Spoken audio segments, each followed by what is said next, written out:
جو تاریخ نہیں جانتا عین ممکن ہے کہ اسی کے ہاتھوں تاریخ دہرائی جائے۔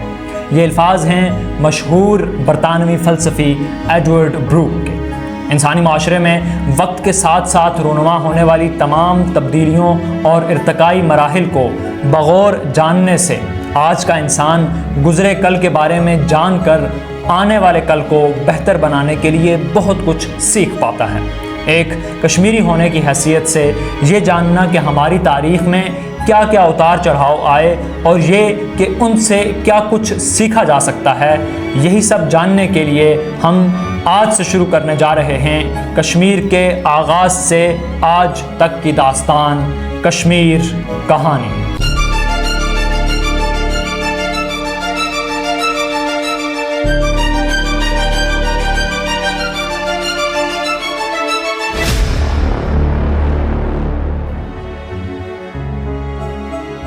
کشمیر ایشیا کا دل اور بر صغیر کا تاج کہلاتا ہے۔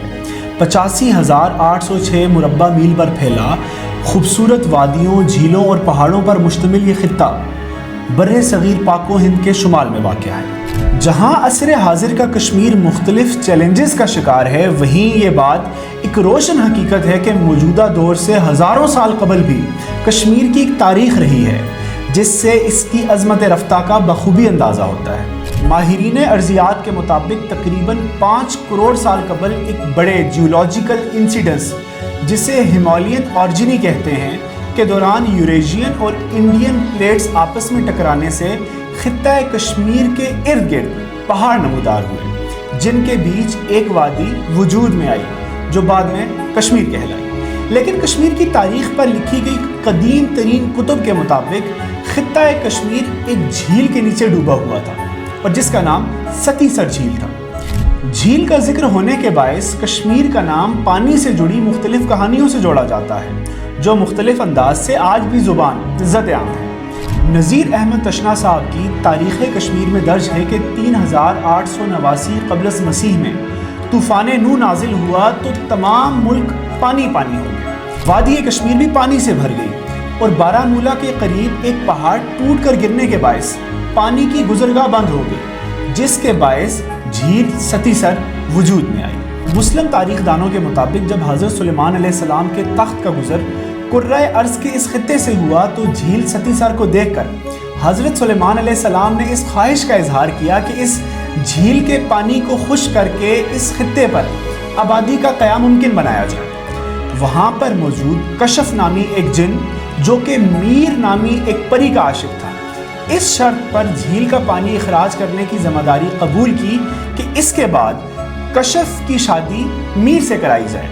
جب کشف نے جھیل کو کاٹ کر پانی کا اخراج کر دیا تو اس کی شادی میر سے کر دی گئی اور پھر اسی نسبت سے اس جنت نظیر وادی کو کشف میر کہا جانے لگا، جو وقت گزرنے کے ساتھ ساتھ کشمیر میں تبدیل ہوا۔ جبکہ کچھ ہندو تاریخ دان اس کہانی پر یقین رکھتے ہیں کہ برہما کا پوتا کشپ رشی جب عبادت و ریاضت کی غرض سے اس خطے کی طرف آیا تو ستی سر جھیل کے آس پاس کے علاقے کے کچھ لوگوں نے کشپ رشی کے زہد و تقویٰ کی بنیاد پر اس سے پانی کے ایک دیو جلود بھوا کی شکایت کی، جس کا مسکن جھیل ستی سر تھی۔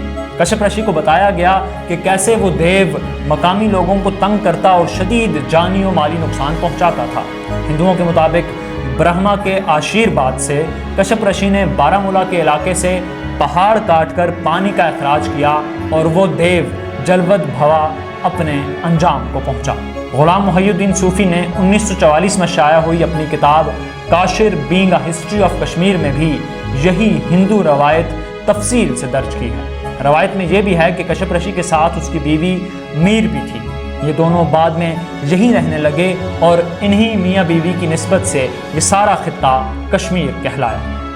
ہندو اور مسلم مائتھالوجی سے قطع نظر اگر ہم اس مسئلے کو سائنسی اور ارضیاتی نقطہ نظر سے دیکھیں تو نظر یہ آتا ہے کہ یہ جھیل جو وادی کشمیر جھیل کی صورت میں تھی اور یہاں سے پانی کا اخراج ایک نیچرل طریقے سے ہوا کہ پانی نشیب کی طرف ہی بہتا ہے، تو بارہمولہ کی طرف سے یہ پانی آہستہ آہستہ اس کا اخراج ہونا شروع ہوا اور یہ صدیوں کا ایک عمل ہے جس کے نتیجے میں پانی اخراج ہوتا رہا اور پانی ہی کے اپنے زور سے اس کا راستہ بنتا رہا اور جھیل سے پانی کی سطح نیچے ہوتی رہی. ممکن ہے زلزلوں نے بھی اس میں کردار ادا کیا ہو, اس عمل کو تیز کیا ہو, اور اس طرح سے یہ پانی اس علاقے سے یعنی وادی سے پانی نکلا اور وادی وجود میں آ گئی. بعد میں انسانی زندگی کا اس میں آغاز ہو گیا. کشمیر کے بارے میں پہلا لکھا گیا متن قدیم یونانی تاریخ دان ہیروڈوٹس کی تحریروں میں ملتا ہے, جس نے اس خطے کو کیسپیریا کا نام دیا. بہرحال رائے کچھ بھی ہو, لیکن تمام مورخین اس بات پر متفق ہیں کہ زمانہ قدیم کے کچھ عرصہ تک یہ خطہ پانی کے نیچے تھا اور بعد ازاں یہ وادی وجود میں آئی. یہ دیو مالائی کہانیاں جن کی سچائی پر ہمیشہ سوال اٹھائے گئے ہیں, یہ بات واضح کرتی ہیں کہ کشمیر کی تاریخ پر کیسے مختلف ثقافتوں اور مذاہب کا اثر رہا. کشمیر کے پہلے باشندے ناگ لوگ تھے. ان کے تمام تر عقائد سانپوں کی اعلیٰ نسل یعنی ناگوں سے جڑے تھے. یہ ناگ دیوتا کی پوجا کرتے تھے اور اپنے آپ کو ناگ دیوتا کی اولاد بتاتے تھے. بعد ازاں ناگ قبائل میں ہند آریائی آبادکار شامل ہوئے, جنہوں نے اپنی ثقافت اور مذہبی روایات بھی ساتھ لائی. ایسا اس لیے ہوا کہ کشمیر کی شادابی بھمبر, راجوری, کاغان اور پکھلی وغیرہ کے گڈیریوں اور چرواہوں کو اپنے ہاں کھینچ لائی. وہ جہاں زمین ہموار پاتے وہاں کاشتکاری بھی کرنے لگے. راجہ نیل ناگ کی فیاضی نے انہیں کشمیر میں مستقل سکونت اختیار کرنے پہ مجبور کر دیا. نیلمت پران اور ہندو مذہب کی مشہور کتاب مہا بھارت کے مطابق یہ خطہ بعد میں بھگوان رام کی سلطنت کے زیر انتظام بھی رہا. اس زمن میں کشمیر کی تاریخ کی پہلی مکمل اور مستند مانے جانے والی کتاب راج ترنگنی, جسے 1100 عیسوی کے اوائل میں پنڈت کلہن نے لکھا, کشمیر کے راجاؤں کی تفصیل بتاتی ہے, جس میں ہزاروں سالوں پر پھیلی ہوئی ہندو راجاؤں کی تاریخ درج ہے. راج ترنگنی کے مطابق کشمیر میں پہلی سلطنت گونند یا گونندا سلطنت مانی جاتی ہے. اسی سلطنت کا پہلا حکمران گونند اول کشمیر کا پہلا حکمران مانا جاتا ہے. گونند سلطنت کے بعد ترتیب میں پانڈو سلطنت کا ذکر ہے, جس کے ایک راجہ نے گونند سلطنت کے آخری راجہ کو مار کر حکومت پر قبضہ کر لیا. پانڈو کے بعد کشمیر مشہور زمانہ موریہ سلطنت کے زیر انتظام بھی رہا, جس کے نامی گرامی راجہ چندرا موریہ گپتا تھے. اسی سلطنت کے راجہ اشوکا کے ہاتھوں کشمیر میں بدھ مت مذہب پھیلا. موریہ کے بعد کشن سلطنت کے سلطان یہاں حکمران رہے, جن میں ایک اہم نام راجہ کنشکا کا ملتا ہے, جس نے 23 سال یہاں حکمرانی کی اور بارہمولہ میں بدھ مت کونسل بھی قائم کی. کشن کے بعد یہاں کارکوٹا سلطنت کا دور چلا, جس میں تعمیر و ترقی کے بہت سے کام ہوئے. اس سلطنت میں اہم راجہ للتادتیہ گزرے ہیں.